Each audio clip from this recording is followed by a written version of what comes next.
right, welcome everyone. We're back with the third Infinite Layers this week, the most that we've ever done.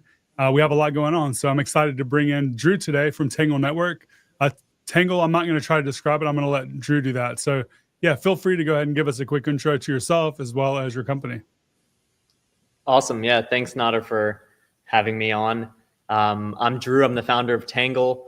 We're building the layer one for on-demand services, specifically crypto infrastructure services today, hopefully a lot of different web software services tomorrow.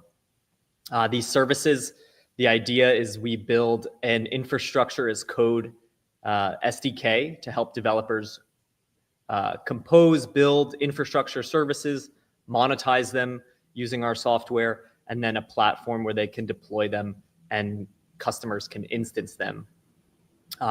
The primary goal being to help developers monetize software faster. That's been our goal since the beginning. In addition to helping developers kind of monetize these things and deploy them faster. Yeah. Got it. So infrastructure as code is something that's well known and used in the traditional like software space, AWS. And then there's like a handful of other companies that kind of have, I would say, cross-cloud or arbitrary infrastructure as code platforms that kind of work across different cloud environments. But there isn't really that much that I know of in the blockchain world. Would you say that you all are kind of introducing that idea or paradigm to crypto, or has this existed before?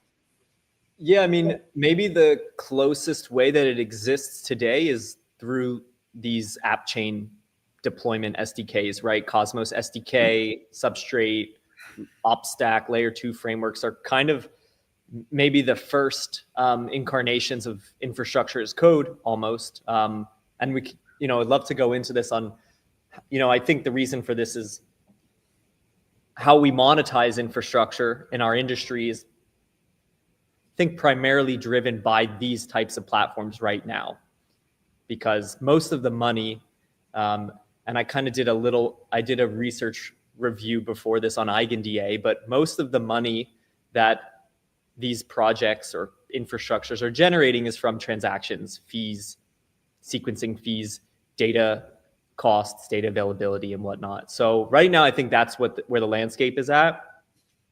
And what we're trying to bring is maybe the now tail end of these types of services that aren't blockchains or aren't layer twos, but can support general services.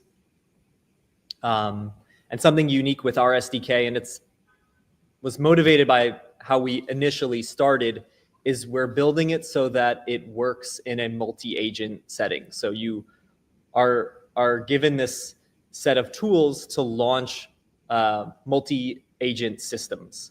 Helps you build oracles quickly, multi-party computations quickly, and compose these things together to build more and more complex or new services. Yeah. Got it. So you mentioned MCP, you mentioned oracles. What are some of the use cases that you see, like in general, that you all would consider supporting or maybe already support? Yeah, I think right now a big focus for us, and has been for anyone that knows me since the dawn of the company, has been bridges. So Tangle really started, originally it was a project called Web, and we were building a private bridge. You can think of it like Tornado Cash style bridge. And we had different infrastructure components that we needed to launch many of. And we wanted to have an easy way to spin up, let's say, similar to EigenLayer, like a trust network that people would help run and that the users could trust. And this trust network had multiple parties in it, and we wanted to launch many of them. And so we built this SDK kind of initially to support bridges, bridge frameworks. And so right now we have templates. We call them blueprints. So if you're building on Tangle, you build blueprints. And we have templates with Hyperlane. So you could deploy Hyperlane security modules as a service. We've got templates with Layer 0.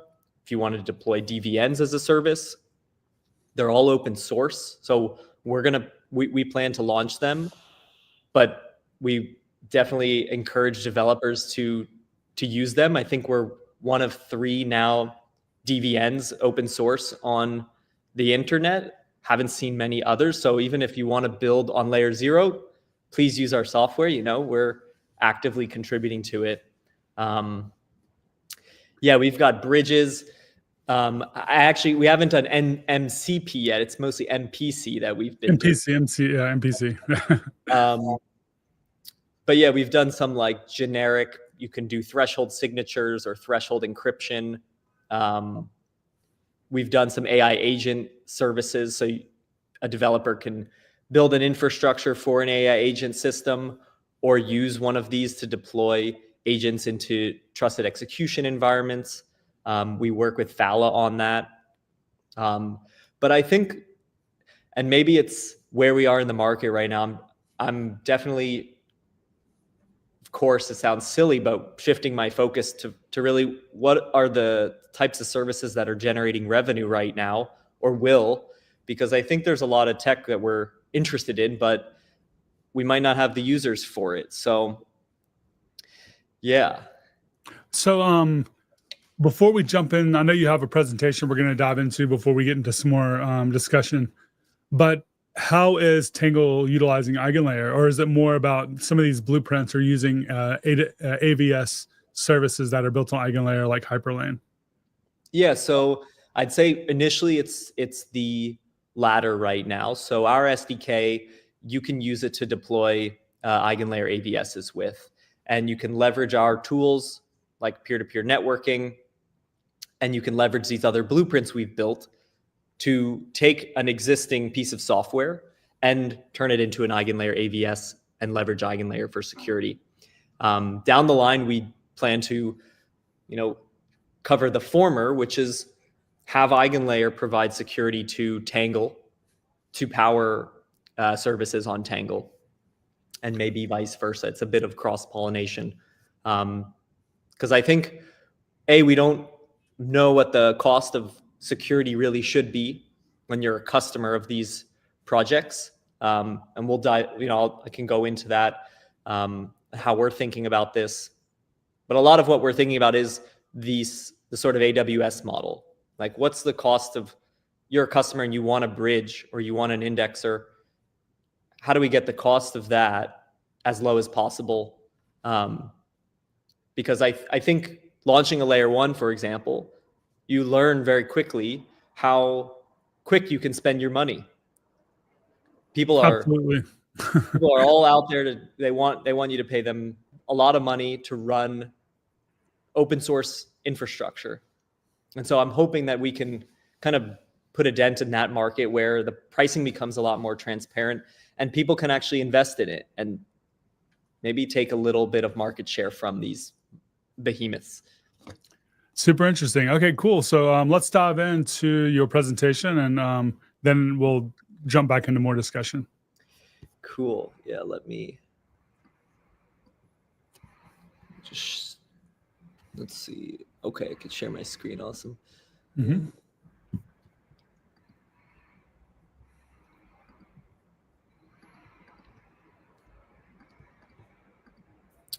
Cool. Let me know if you can see this. Yes. Awesome. Yeah, I mean, this is our old, call it a pitch deck, but deck on what Tangle is and sort of how we've architected it and what we've built and how our tokenomics work today. And for anyone that's interested to get involved, we're running a builders program right now. You can get to it from our website, tangle.tools, and come collaborate and build services with us. There will be prizes for people who build things with specific partners. But as mentioned, we're building a platform for services and with the goal of being a marketplace for innovation. So we want developers to build blueprints. We want to enable people to restake any asset. And we want these developers to be able to monetize their software through reusable instances that customers request. We see open source software as being super abundant. It's, there's an open source project that's maintained for pretty much any useful, monetizable infrastructure in crypto. And yet at the same time, if you're launching a protocol, you don't have a decentralized cloud to actually instance this software. And there's also no clear way to invest in this type of like asset class. So on Tangle, we're building this infrastructure with the goal that it becomes owned by the developers, the operators, and the restakers as security providers. If you're a developer, you build these reusable specifications called blueprints. You deploy these blueprints on Tangle. Once they're on Tangle, customers can instance them. And these instances can serve different user bases, customers.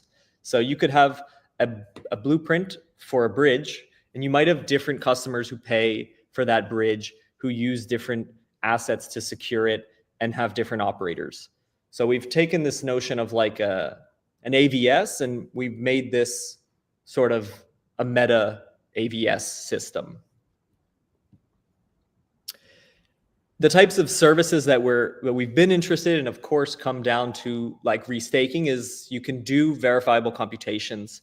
And I've mentioned that our infrastructure is geared towards multi-agent systems. So the first thing the customer does, if they want to instance a blueprint, is they're going to select the participants. And you can select different participants, many, maybe one. You can supply some configuration options and a payment. And once submitted or requested, there's some logic on chain that might approve or reject this request.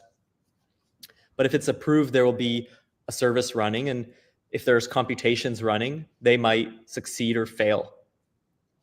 And this framework that we've been building in lends itself really nicely to saying, you know, what if the computations the operators run have proofs attached with them? You know, it makes things very hard to falsify or to lie about. And there's a lot of services, you know, we can consider all the services that can be done using verifiable computation, and then the rest we can say, at least I've been calling, they have quality of service metrics that might trigger failure.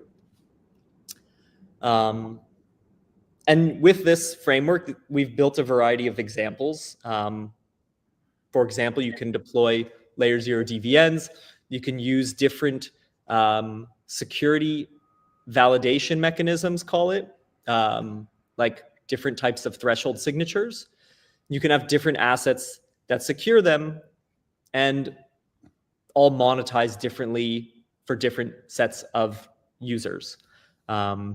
So that's this example. We've done something similar with Hyperlane, where you can, again, use different ways, assets to secure a Hyperlane instance. We have AI agents that you can deploy into Phala. You can, again, restake on these and add custom monetization into your blueprints for different agent frameworks. Indexers, for example, is another area that obviously there's big usage and monetization in our industry, but no real open, decentralized instancing systems for. Yeah, and this is our ecosystem. Won't spend too much time there, but I'll tell you about our tokenomics and hopefully drive this point home of monetizing software. The way our platform works is when a developer builds a blueprint and they deploy it to Tangle, any of the service fees from the instances of those blueprints will be passed on to that developer. And right now we have it hard fixed on chain. It can be governed, but 50% of the service fees go to the developer of this technology. And this is kind of like a way to ensure there are long-term incentives for that developer to maintain it, but also benefit from it. Beyond that, the operators and restakers of these services get like 30% of the raw fees that are generated from this service. And there could be other custom assets that the blueprint or the customers are using to incentivize the operators as well. And then finally, the last tranche is like what the platform itself gets. And within this giant life cycle, the customer gets this service, and they get eventually guarantees around the quality of service that these operators provide through, custom slashing. And yeah, how we've built our, the value prop for our token is ultimately that we wanted to drive revenue to it, and we want to drive its value through being a security collateral for services. So if it's being restaked, it generates more, it earns a higher share of the revenue of the services. But yeah, this is how it's like broken down. These parameters are governable, but the idea is to reward developers. We want to be developer-centric platform. And then next, reward operators, and finally reward this infrastructure. And the idea would be the developers eventually own this platform. They benefit from the aggregate of all of the services that are running. Yeah, that's what I've got. I could jump into code if we're there, or we could do more questions. Code would be kind of cool. I really love the revenue sharing thing. That's kind of what stood out to me the most. I feel like obviously there's a lot of different people attempting different techniques for monetizing open source software. So this seems to be a really cool approach to where you build something valuable, people use it, and you kind of like can make recurring revenue based on that. Yeah, I think the most common challenge here is like copying, right? But it's a topic for an entire new discussion. But it's something that I think is like, I'm a supporter of the idea of copying code, like of the idea of like taking open source software and turning it into something better. Mm-hmm. So hopefully we see that happen on Tangle, but we still see the original creators benefit from their tools. Absolutely. Yeah. Do you want to do a coding demo or anything? Yeah, I won't do a demo, but I'll show you all. Or we can take a look at GitHub or something like that. Yeah, some repos. So if you're interested in like keeping up with what we're building, and we're definitely building a lot, but you can go to this awesome Tangle Blueprints page. But I'll show you like Layer 0 DVN blueprint. We just pushed some new change to it. And I'll also show you like the blueprint template. Yeah. As we go through a blueprint template, I mean, if you go to our docs, you will be able to install our CLI, and using it, you'll be able to create blueprints. And these blueprints will get you set up with a library and a binary, and you can configure it to also create an EigenLayer AVS. And this binary is what your operators will run. And the library is something that can be used and composed in other blueprints. So for this, for example, we've got a Layer 0 DVN. And for anyone that's not familiar with the like Layer 0 DVN flow, there's obviously a DVN tutorial building. There's like a tutorial online building these things. And you can kind of go through. It's a very short tutorial. And therefore, it should be a very short thing to implement. Nice. So this is like the main, let's call it main AVS. You have a handler for processing packets, and that should tell you whether or not you are the verifier of this packet and whether you've been paid for it. And then you implement your logic in this. We have this type of structure where you can inject any type of context. you can hook into any type of events that are happening on these blocks and handle them. This is like a task handler. Mm-hmm. And then these would be extensions. This would be now like, this is a template, of course. What you'd want to do to ensure that the packet is like valid, and what to do in order to validate it. Mm-hmm. And let's see, there's context. This should Cool. be So basically you can get most of your business logic done in that one lib.rs file to get started, at least. Yeah, exactly. You would do it all in the library. And when you want to hook it up now to a node, we have this, call it standard runner, called the blueprint runner. And it functions very similarly to Axum. So if you're familiar with the Axum HTTP server, you create a router. And what you're doing is routing different event producers to these job handlers. So it's almost like an HTTP server, except that you can now create any type of event producer. So this producer is polling Ethereum or an EVM. And you hook this producer with a consumer, and you can filter these events for different jobs.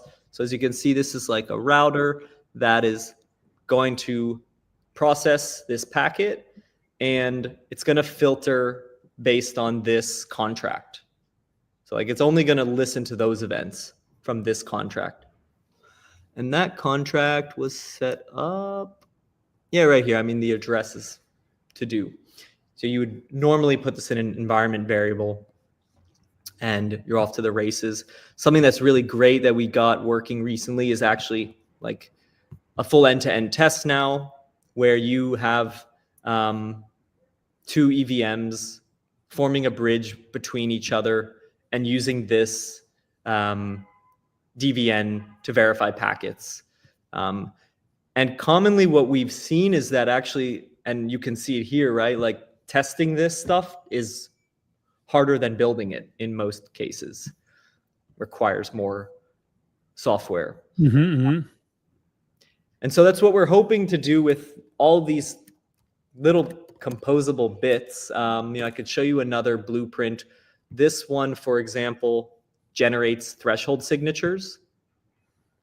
And you can then import this library into a different blueprint, and maybe you want to run a keygen, right? And now you've added a new job to your blueprint by using someone else's job. And you can compose these together to create something more feature rich or secure, whatnot. Similarly, there's this binary that your operators will run. On Tangle, we have some different type of layers that you're going to filter for.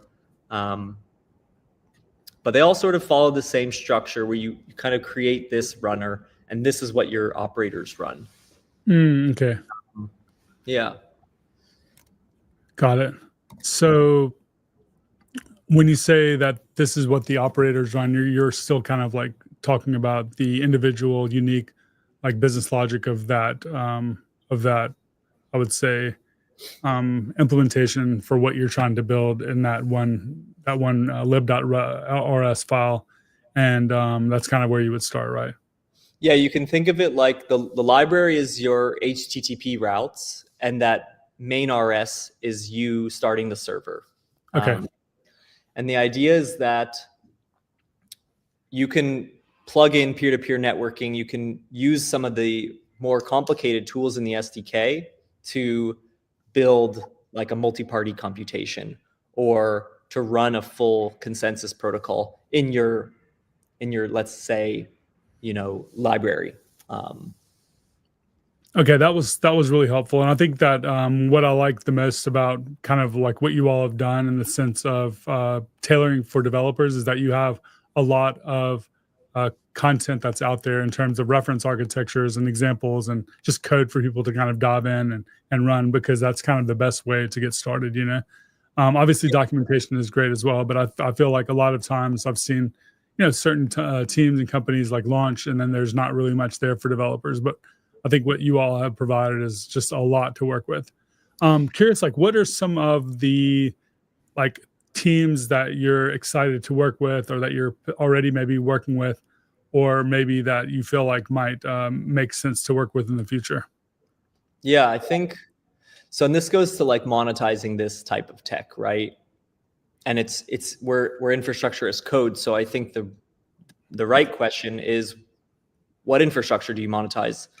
And the market right now says like roll-ups, data availability, sequencing, bridges, oracles, and these are all quite saturated, right? I think you guys are doing DA really well, so it doesn't make sense to like build more DA, right? There's probably enough DA and maybe enough oracles. But I think something I still see today, and we want to make the developers' life and experience more interesting and easier, is actually, I think, still deploying rollups is cumbersome. So we're working with Espresso to build like rollup as a service blueprints, so that users or customers have other options beyond these centralized RASes. And maybe these blueprints can be fine-tuned to use EigenDA as well as their own custom DA stuff. But just getting to like a one-click decentralized rollup is we don't even have it yet today, I think. So that's something like we're hoping to do with this sort of library binary structure. These libraries, they can provide quick ways to run through people's tutorials, especially Espressos. We've done it with just the Arbitrum Nitro stack, but we found like, yeah, it's still cumbersome to go through their tutorials. So yeah, I think with oracles and bridges specifically, there's a lot of design space there that can allow someone to build something that's unique, that doesn't already exist, that can bring value that might not be the same. See, data availability is kind of just like a very basic, very low level component. There's not a lot of innovation that can really happen in the sense of like what you can do there. You're just like storing data, right, for a couple of weeks. But for oracles, you can actually bring all types of real world information like on chain. With bridges, there's a lot of different ways that you can kind of consider what networks to implement and like how that actually looks. So I feel like, yeah, there's just a lot more experimentation that can kind of happen in those areas. Sure. I think, yeah, I mean, it's a great one. Bridges, I think bridges and oracles almost fit our SDK like the best. But the yearly revenue of them together, I don't think technically compares to how much these sequencers are generating. Right. Totally. But I think this is a good question. Like, and this has been my challenge now, like even this week, last week, is really sequencers right now might be making, the revenue is around maybe 200 to 300 million a year right now. Maybe I'm off hugely on that. I'm not sure. I'm not sure what yours is, an EigenDA, but I think it's a couple million a year, I imagine, of revenue. Might be wrong. You're talking about for EigenDA? Yeah. I don't have the numbers, but yeah, I mean, we have customers and they're paying revenue. Revenue is coming in based on usage. It is an actual like almost crypto type of software as a service product. Yeah, I mean, it's like clear that if the rollups are generating a lot of revenue, the sequencers, they're spending. Yeah, sequencers seem to be kind of like where there's a lot of value capture in general. Kaido from our team wrote a blog post that made the case that it makes a lot more sense from many perspectives to launch an L2 versus an L1, based on that argument. Actually, it's definitely a really cool. He's done a lot of great content in terms of here and there explaining his own ideas as well as EigenLayer. But yeah, definitely check out his blog post. I can kind of maybe link to that. Yeah. Nice. Yeah, I mean, on oracles, I'm curious.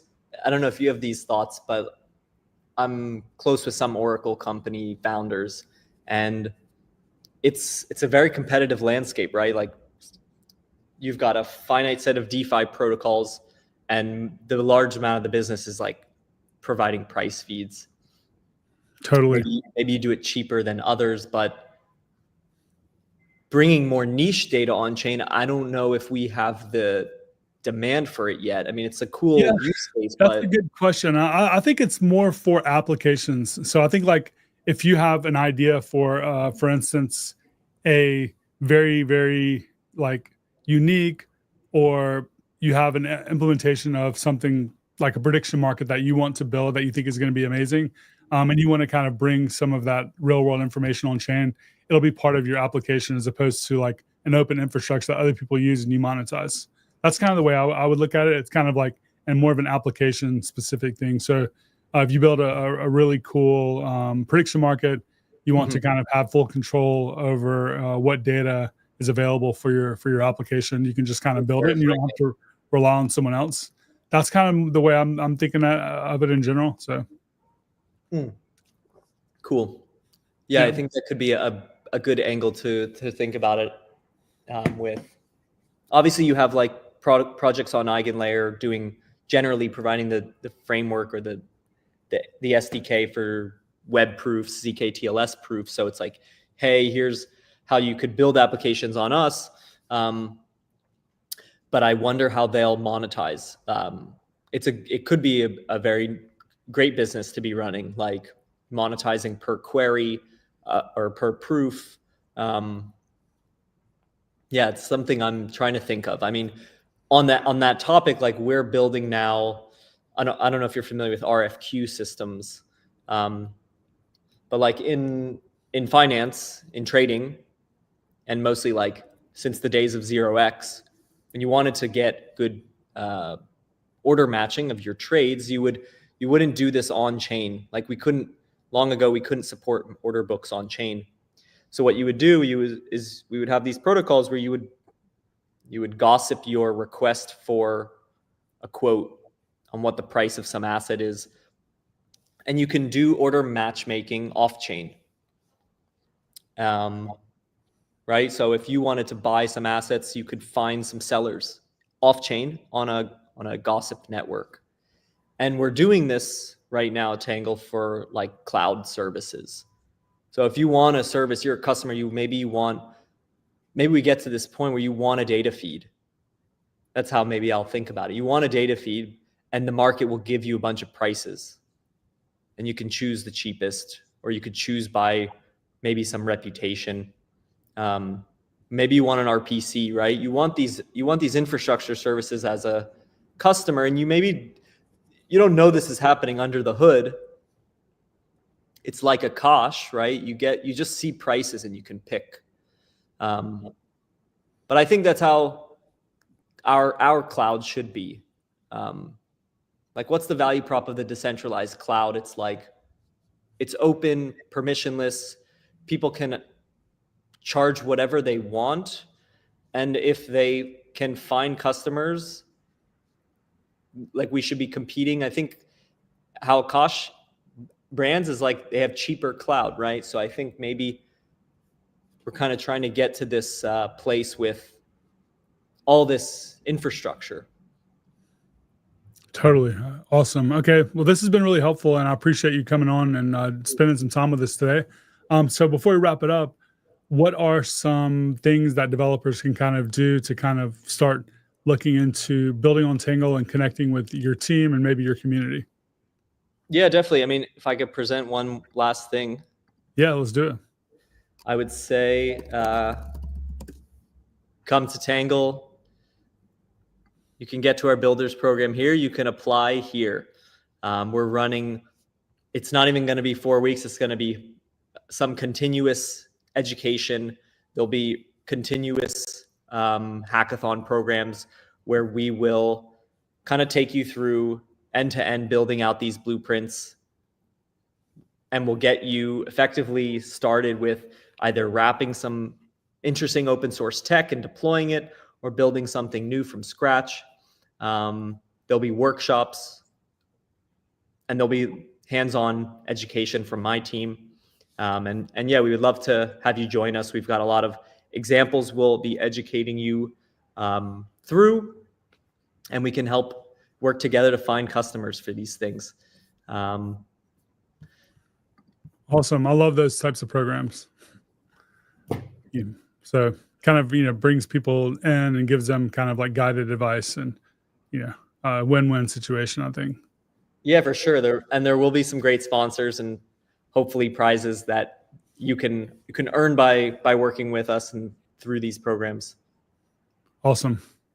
Cool. Well, thanks for coming on today, and thanks for your time, and everyone that came by to watch. Thank you for your time as well. We're going to link to Tangle and some of the different repos and things that we were sharing today in the comments on YouTube.